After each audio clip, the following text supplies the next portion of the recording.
एक व्यापारी जो कपड़ों का क्रय विक्रय करता था, वह बहुत ही धनवान था। फिर भी वह चिंतित रहता था। उसके मन में और ज़्यादा धन कमाने की लालसा थी। उसका मन हर वक्त दुखी रहता था। एक दिन एक आदमी ने उसे बताया कि पड़ोसी नगर में एक साधु रहता है। वह लोगों की मनचाही मनोकामना पूरी कर देता है। वह व्यापारी उस साधु के पास गया और बोला, महाराज, मेरे पास बहुत धन दौलत है, फिर भी मेरा मन शांत नहीं है। मेरा मन और ज़्यादा धन दौलत चाहता है। साधु ने कहा, बेटा, जैसा मैं करूं उसे तुम चुपचाप देखते रहना। इससे तुम्हारे मन को शांति मिल जाएगी। लेकिन आज से 3 दिन तक तुम्हें मेरी कुटिया में ठहरना पड़ेगा। व्यापारी साधु की बात सुनकर बहुत खुश हुआ और सोचने लगा, आज मेरी सारी चिंताएं समाप्त हो जाएंगी। यह सोचकर वह व्यापारी उस साधु की कुटिया में ठहर गया।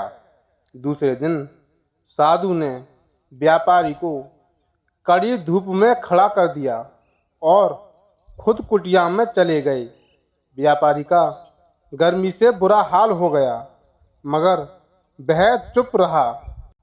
दूसरे दिन साधु ने उस व्यापारी को कुछ भी खाने पीने को नहीं दिया और खुद तरह तरह के पकवान खाते रहे।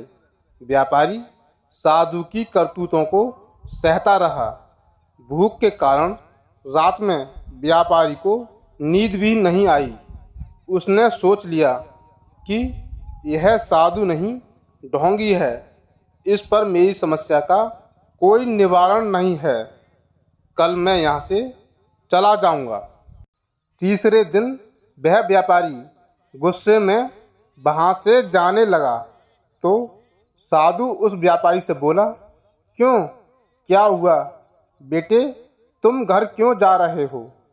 इस पर वह व्यापारी बोला, महाराज, मैं यहाँ बड़ी आशा लेकर आया था, किंतु मुझे यहाँ निराशा ही मिली है।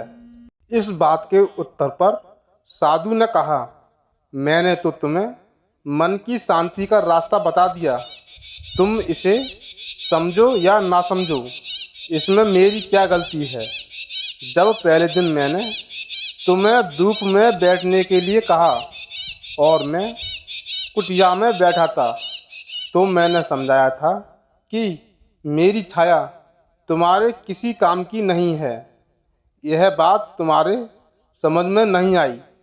फिर मैंने तुम्हें भूखा रखा और खुद भरपेट खाया। उससे मैंने तुम्हें समझाया कि मेरे पेट की रोटी तुम्हें नहीं मिलेगी। तुम्हें अपना पेट भरने के लिए खुद भोजन करना पड़ेगा। उसी तरह शांति भी तुम्हें अपनी मेहनत और पुरुषार्थ से मिलेगी। इसी प्रकार मैं तुम्हारे मन को शांत नहीं कर सकता।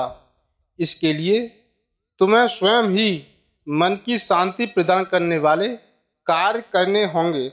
अगर आप और ज़्यादा धन दौलत चाहते हो तो आपको उसी हिसाब से मेहनत करनी पड़ेगी।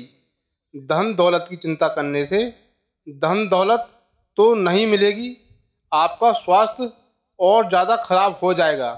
इसलिए आप अपने घर जाकर अपने काम को मेहनत से करो। साधु की बात सुनकर व्यापारी खुश हो गया।